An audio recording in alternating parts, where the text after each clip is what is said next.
Next one. I mark it. You mark? Mark it. And action. If you want the Iron Throne, take it.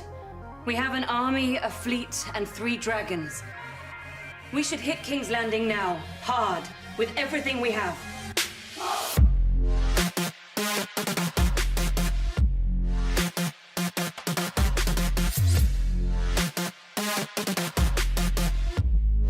The scene where we first reveal the new alliance of Yara and Ilaria and Olenna Tyrell with Dany is vitally important in terms of the plot beats that it sets up, which echo through the season. Everybody seems to have a map room. It's impossible to conceive of what the people in the show are conceiving of unless you have some kind of visual reminder of where this war is taking place and who is coming from where and going to where. The importance for me was to show what their collective purpose was, which of course Peter's character Tyrion explains for us. Okay, here we go. Let's roll, please. Mark it, please. And action. Lady Greyjoy will escort you home to Sunspear.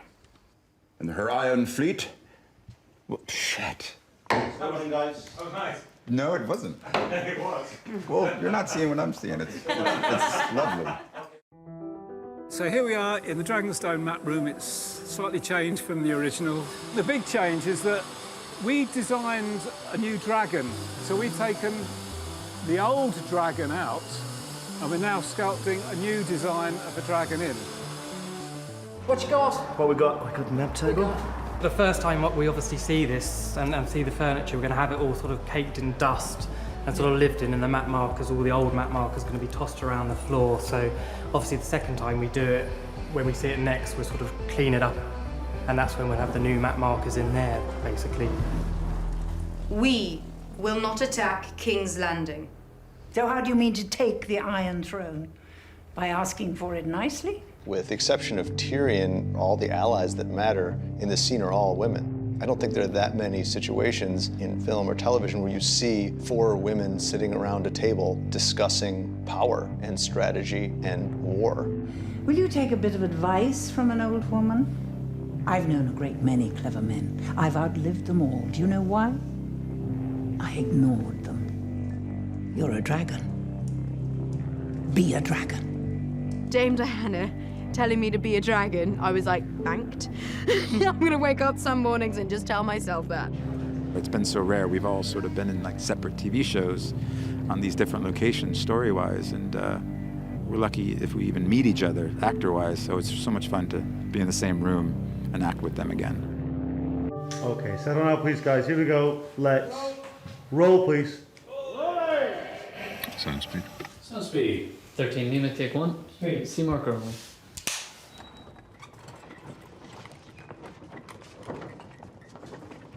What are you doing?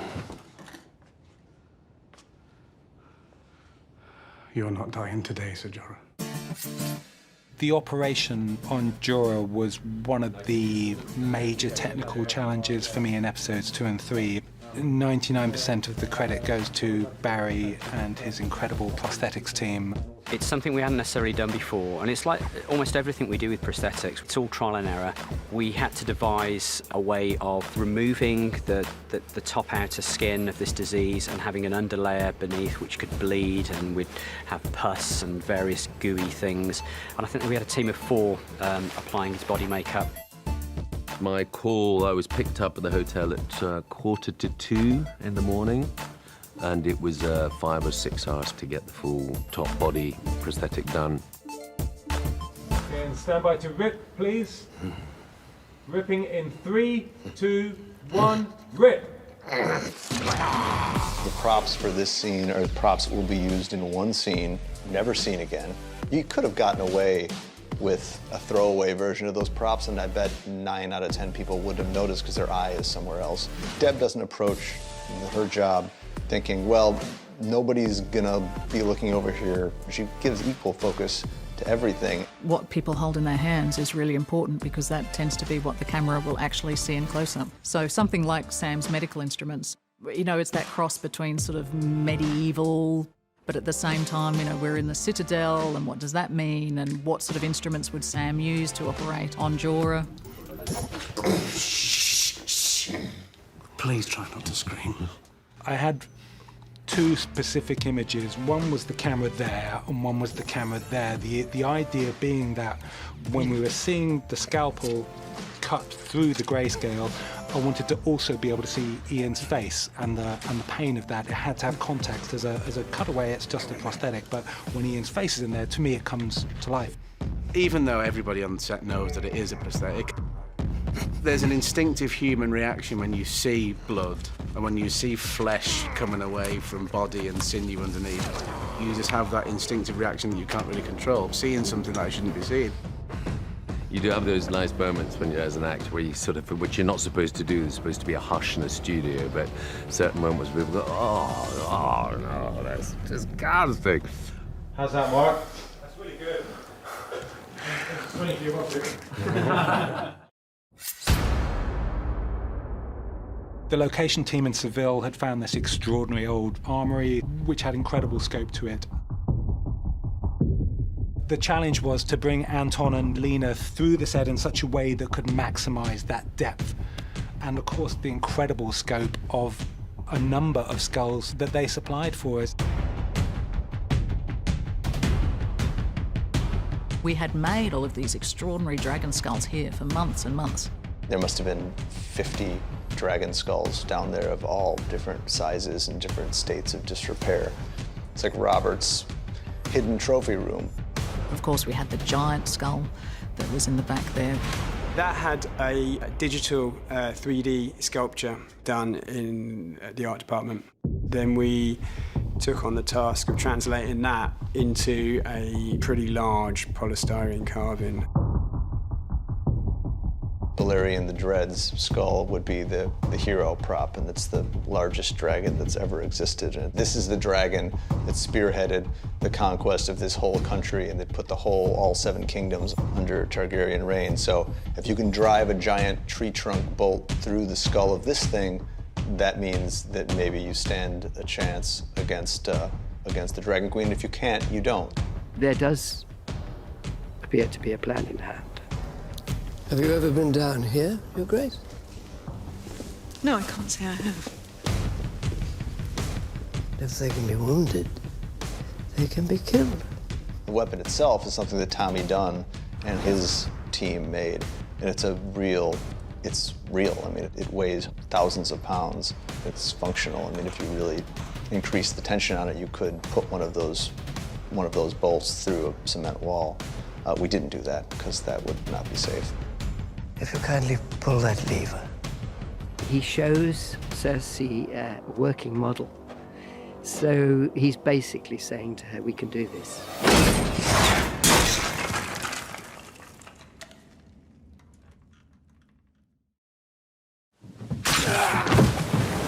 You're the greatest captain of the seas, so we needed a good sea battle in this series, right?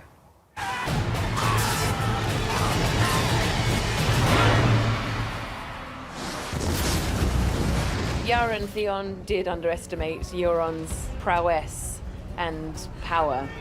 Euron's ship was such a great, humongous, mean-looking thing. It was so right for that character. The Silence is Euron's command ship, and it's supposed to intimidate people when they see it, and it's supposed to strike fear into the hearts of his enemies. Euron. The boat itself is a big fuck you boat built by a big fuck you guy. It's one of those things where the Silence was written bigger than what we could actually afford to build. And so we had to be clever about the way we did that. We decided that the best way to really put across the true size of this boat was to build a section of it, the bow section that rams into Yara's boat. And so we designed a big naval ram that was on the front of that boat that would then crash into Yara's. And that was an opportunity to reintroduce the Kraken. And also we had the Corvus itself. We built the Corvus so that it became lightweight and very strong. We had a stuntman standing on the end, but obviously a controlled fall, so we had to make sure we had the right speeds, which meant that we had to control it with a wrench system. Here we go. And 3, 2, 1.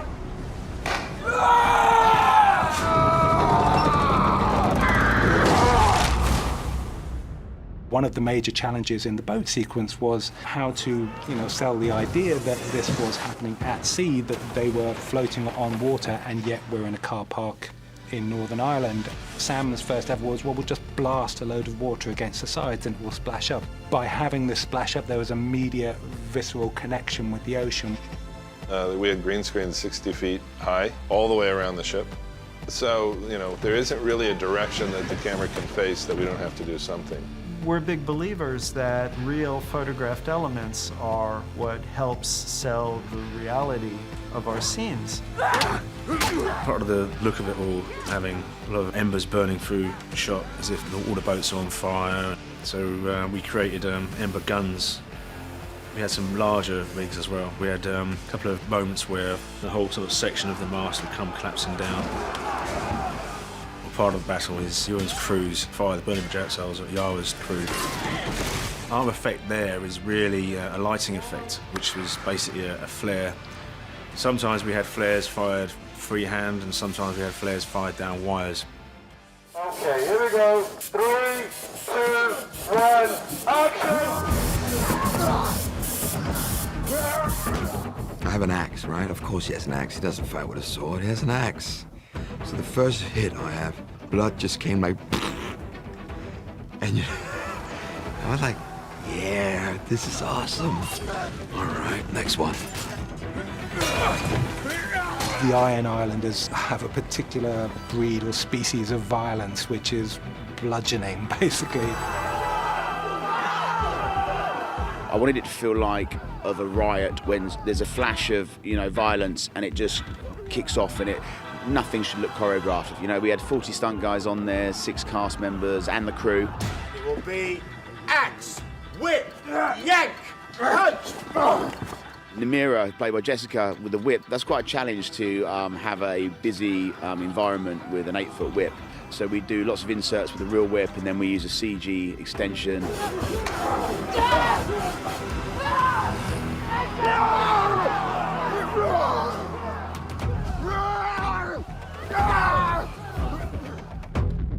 And then killing of the sand snakes, we orchestrated their deaths, and the whole point of that was for them both to see each other die.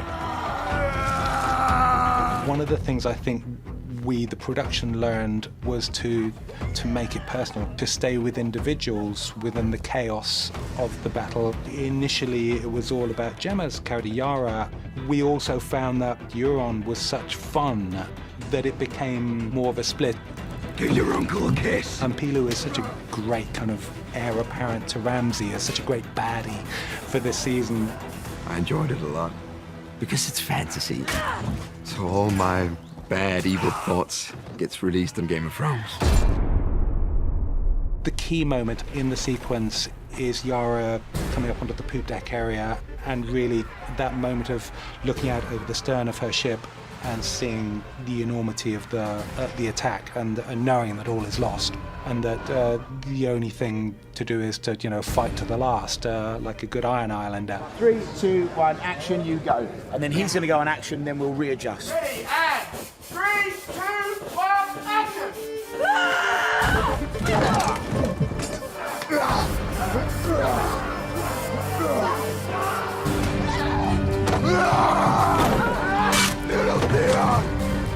And it really all comes down to close-ups on 3 people and where they're at the end of this experience. The key emotional moment was loss and betrayal when she realizes that her brother is broken.